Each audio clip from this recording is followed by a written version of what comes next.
नमस्कार, मी सविता. नाथ ब्रह्म किचनमध्ये तुमचं पुन्हा एकदा मनापासून स्वागत आहे. गणपती बाप्पासाठी मोदक बनवायचे असतील तर आपण नेहमी तांदळाचे पीठ वापरून उकडीचे मोदक बनवतो. पण आज आपण पारंपरिक मोदकांना हेल्दी ट्विस्ट देऊन एक वेगळ्या प्रकारचे मोदक बनवणार आहोत.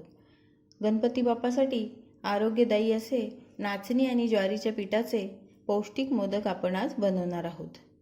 नाचणी ज्वारीचे हेल्दी मोदक बनवण्यासाठी मी इथे 1 वाटी ओला नारळ घेतलेला आहे खवून, अर्धी वाटी गूळ घेतलेला आहे, अर्धा चमचा खसखस, 1 चमचा ड्रायफ्रूट, अर्धा चमचा वेलची जायफळची पूड आहे आणि पारीसाठी मी इथे 1.5 कप हे नाचणी ज्वारीचं पीठ घेतलेलं आहे. जे आपण भाकरी करण्यासाठी वापरतो तेच हे पीठ आहे आणि त्याला व्यवस्थित बाइंडिंग येण्यासाठी मी इथे 1 चमचा कॉर्नफ्लॉवर वापरणार आहे. मोदकांचं सारण करून घेऊया. त्यासाठी मी इथे 1 चमचा तूप टाकलेलं आहे पॅनमध्ये. ते गरम झालेलं आहे. त्याच्यामध्ये आपण आता ही घेतलेली अर्धा चमचा खसखस टाकूया. ड्रायफ्रूट सुद्धा टाकून छान आपण ते परतून घेऊया. आता आपण 1 वाटी घेतलेलं हे खोबरं याच्यावरती टाकू. खोबऱ्यामधला ओलसरपणा निघून जाण्यासाठी आपण असंच 1 मिनिट खोबरं परतून घेऊया. खोबरं छान परतले. आता आपण त्याच्यामध्ये हा अर्धा वाटी घेतलेला गूळ टाकून, गूळ छान मिक्स झालाय. आता आपण हे 1 मिनिटभर छान परतून घेऊया. वेलची पावडर टाकूया. आपलं सारण छान तयार झालंय. आता मी ते काढून घेते आणि थंड करायला ठेवते.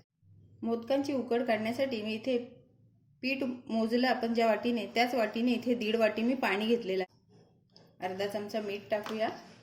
1 चमचा तूप टाकूया. पाण्याला छान उकळी आली आहे.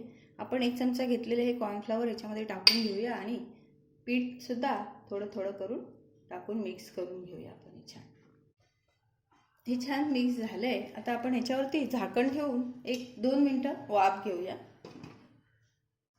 गॅस बंद केलेला आहे आणि 2 मिनिटं आपण हे पीठ वाफवून घेऊया. आपल्या पिठाला 2 मिनिटं झाली आहेत. आता आपण ते परातीमध्ये काढून घेऊया. परातीमध्ये सगळं पीठ आपण काढून घेतलेलं आहे. पीठ आपलं थोडं थंड झालंय. आता आपण पाण्याचा हात घेऊन ते छान मळून घेऊया.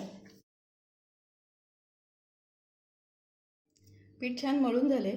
मी त्याला अर्धा चमचा तूप लावून पुन्हा एकदा मळून घेते. आपलं पीठ छान मळून झालेलं आहे. सारण सुद्धा तयार आहे. आता आपण मोदक करायला घेऊया.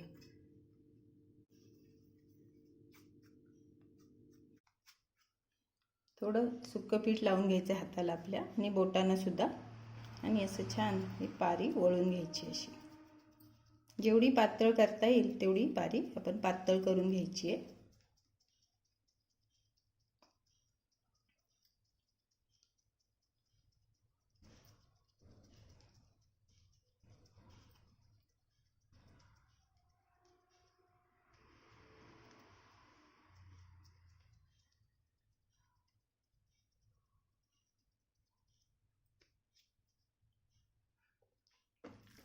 सारण भरायचं आहे त्याच्यामध्ये. पिठाचा हात घेऊन त्याला अशा पाकळ्या पाडायच्या आहेत आपल्याला.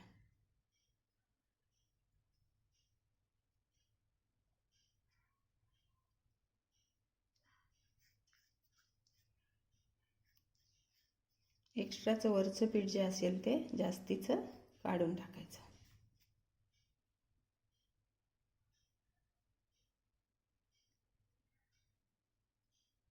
मोदक छान तयार झाले. मी असे सर्व मोदक करून घेते. आपले सर्व मोदक तयार झालेले आहेत. आता मी ते वाफवून घेते. 12 मिनिटापर्यंत आपण मोदक छान वाफवून घेऊया. तयार आहेत आपले नाचणी ज्वारीच्या पिठाचे मोदक. नाचणी ज्वारी हे दोन्ही तृणधान्य आरोग्यासाठी अतिशय पौष्टिक आहेत. त्यापासून तयार केलेले हे मोदक अतिशय चविष्ट आणि खूप सुंदर लागतात. आरोग्यासाठी उत्तम आहे. ज्यांना साखरेचा त्रास आहे किंवा जे ग्लुटन फ्री डाएट पाळतात त्यांच्यासाठी हे मोदक एकदम योग्य पर्याय आहे. आपण गूळ खोबऱ्याचे सारण वापरल्यामुळे या मोदकांची चव अगदी पारंपरिक उकडीच्या मोदकांसारखीच लागते. आरोग्यासाठी अधिक फायदेशीर असे हे मोदक तुम्ही सुद्धा जरूर ट्राय करा. आपण 1 चमचा कॉर्नफ्लॉवर वापरलाय त्यामुळे आपला कुठलाही मोदक तुटलेला नाही, त्याला चिरा गेलेला नाही. इतके सुंदर मोदक होतात नाचणी आणि ज्वारीच्या पिठाचे. तुम्ही सुद्धा जरूर ट्राय करा. मोदकावर तुपाची धार आणि असा सुंदर हा मोदक मी तुम्हाला एक फोडून दाखवते. हे बघा किती सुंदर मऊ आणि एकदम लुसलुशीत, आतमध्ये एकदम सारण भरलेला. एकदम छान होतात हे मोदक.